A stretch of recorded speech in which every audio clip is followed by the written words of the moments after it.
Hello, beautiful souls. Today we're just going to do a simple, easy pose, Sukhasana, and we're going to use this to anchor our consciousness and to bring ourselves into the embodied presence of self-energy. And so I'm going to go over to the mat. And you can just come to the mat. You could actually lie in your bed. You could sit in a chair. You can come into easy pose. You could have whichever foot in front of you. You may have a natural. This one is actually very natural for me. I readily go to this, and since I've been in that more, I'm going to go to this side and put my left foot forward. And you can just choose what feels good to you in your body now. So the first step is to simply find the pose. You could sit in a chair. If you were sitting in a chair, you can do this. You could bring your knees. You can bring things under your knees. So if you were like this, to help and really bring some comfort. I'm going to position myself on the mat here. The mat brings comfort, right? And I have comfort on my floor with the carpet, and then I have a thick mat that I just love. For you, you can find a surface. You can really bring in any presence that you want into this position. You could be sitting outside, right? You could be on your bed. So again, whatever that is, just bring some conscious awareness to your body. And that's where we're going to begin. And whether you have your feet out, if you're in a chair, or you're sitting in Sukhasana, easy pose, you're selecting which foot to have in front. And there you're just setting your intentionality. We start to elongate the spine, but without rigidness, right? We're not, not this, but just elongating the spine, like an intentional. We start to drop our minds down. You may even use your hands with that intentionality and our awareness down to our seat. We find comfort. If while we're sitting, we feel like our back is not going into this natural curve, which can be tightness through the hips and other areas, we can find a yoga block and we can sit on the block. We could find a pillow, or my favorite is a bolster. I love sitting on the bolster. And remember, even if you have that, right? Like I have this lower ability because my hips are open enough that I can come into this natural curve, which is good for our back. So even sitting in that, even if you do and it just feels juicy and nice to sit on something, you can prop yourself up at any time. So finding that you want this natural curve in the spine. Right? We're promoting the health of our spine. We're promoting the communication of our nervous system and that vagus nerve that goes from our gut brain, our heart brain, our head brain. We're promoting the physical, the emotional, the soul bodies, right, into health and well-being. So this pose in itself, there's actually a lot going on as we dissect and work with this. So just sitting here with consciousness, and just take a moment to notice that, bringing the energy down.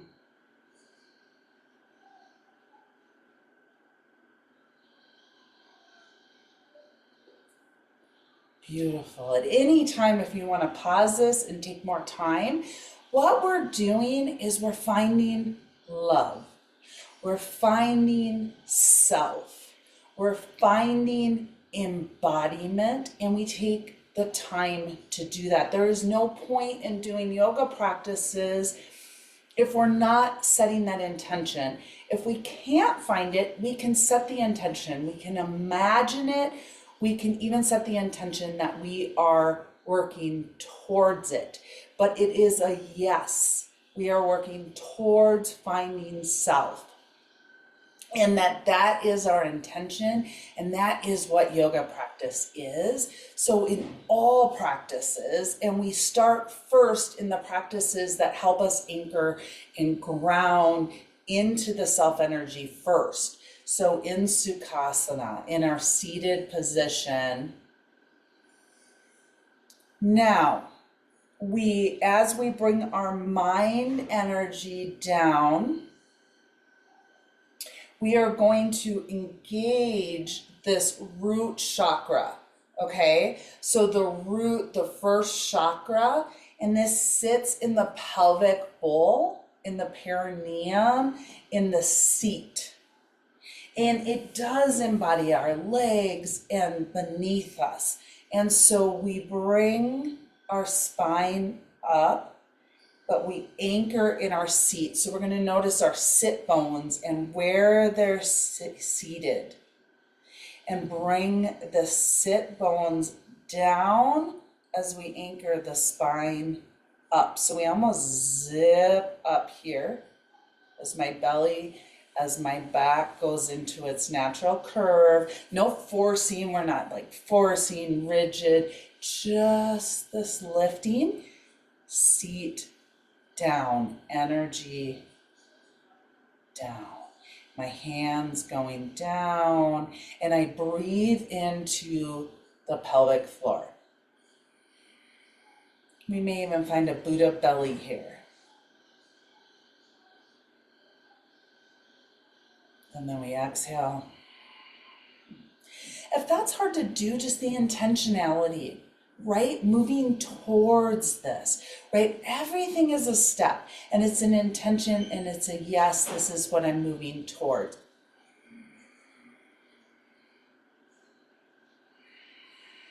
And then exhale. If you can inhale through the nose like that Ujjayi breath, you'll hear like an ocean sound. And if not, inhale through the mouth. We start where we are, right? This is not about perfecting, this is about practicing. So inhaling, and we set our intention for that inhale to go into the grounded core, the pelvis, the bowl, the belly. And then we exhale. You can exhale out the nose, the mouth, a little bit of both. Whatever feels good for your body, you can practice this.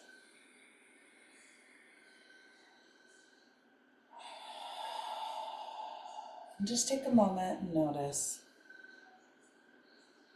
It brings energy up, but it also grounds it down. So we ground down those sit bones.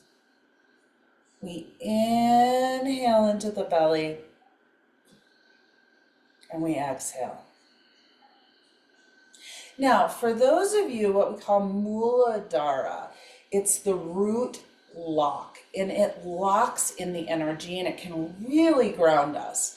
So you can stay right where we're at. You can go slow breathing, conscious breathing. You're working the pose, and you're working this belly breath. For those that want to add, we add this root lock. So it is like the perineum squeezing, as if for like you're going to lock out or you're going to stop urination. Like if you were urinating, you would stop it, right? Or you're lifting up through the pelvis bowl, or it's like a Kegel exercise. So the perineum locks. And we're not trying to do it like that again. It's just a gentle lifting. And you feel it through the perineum, through the pelvis, through the reproductive organs and systems, and through this root. You feel this lifting up and locking, and then a release. And so that's where it's that sensation, almost as if you were urinating and you were going to stop that urination, or what we call a Kegel exercise, right?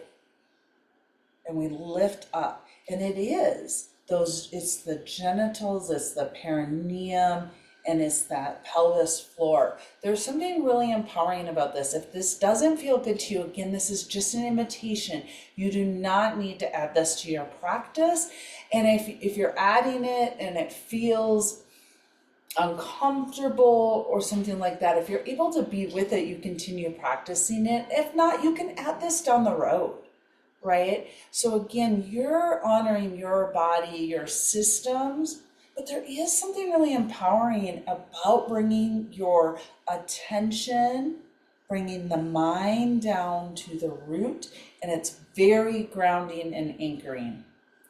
So practicing this over time can be profound, right? But giving yourself that time to practice it. And any of this, just even starting with that belly breath. So we engage belly breath, we inhale and we rise the root lock, the Muladhara, if we're able to. And then we exhale, we release.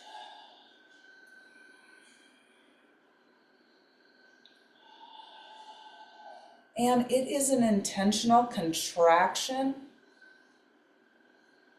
and release.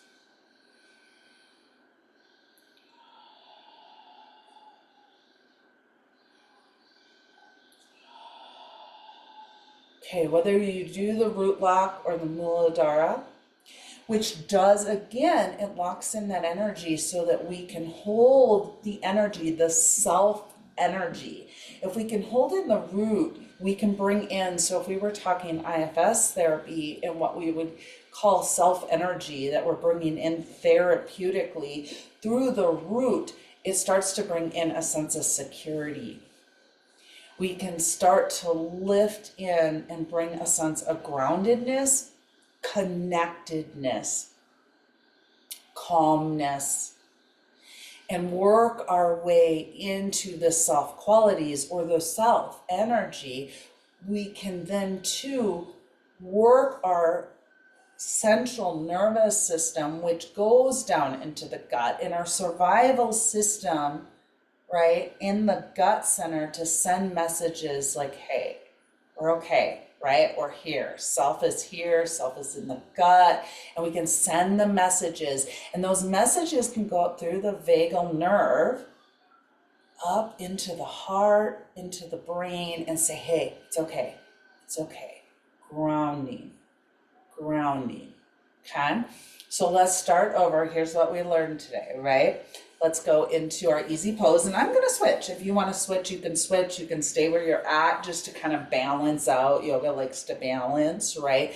So yogic therapeutic practices, working our nervous system, bringing in self-energy. We're anchoring and grounding, and we're bringing in those therapeutic value. And any practice that you do, you can now integrate and start practicing this. You can come back, practice again and again, and you're building the circuitry to be able to hold and embody self-energy and a sense of groundedness within your body. No matter what comes at you over time, the more circuitry you build in this, the more self-energy you can hold, even in challenging and difficult situations. And we're teaching parts of us how to do this, right? And how to trust into this self-energy. We're using the root to do this. So we come into Sukhasana, easy pose. Again, your variation, if you need props, whatever feels good to you. And we first just find our seat, find your sit bones, feel the sit bones, sit, seated.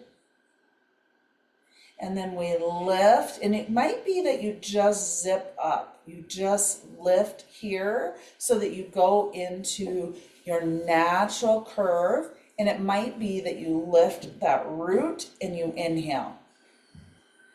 And you inhale into the belly, shoulders down, As you do that, you notice this lifting here and a lift into the heart. And then you exhale out. And let's do a couple breaths like that.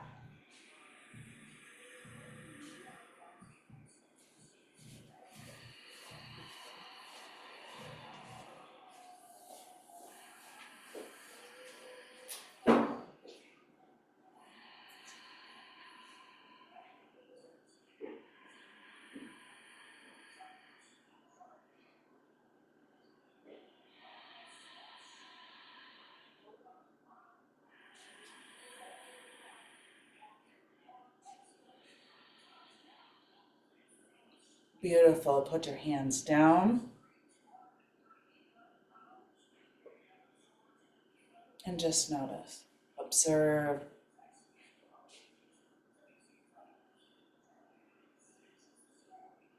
Maybe a little smile, a half smile, DBT half smile. Sending those messages again up to the brain, from the gut, the heart, the brain, the head brain. To your nervous system, you may put your hands on your heart, or hand on your heart, hand on your belly. Just be conscious of your breath and just notice. Be with whatever you notice. And just know you can practice this again and again. It can take time. Even this, right? We call the Sukhasana the easy pose. We add on this anchoring, and this can take time to really embody and take time to find. You set the intention, you keep practicing, you come back again and again. With so much love and honoring for you all. Namaste.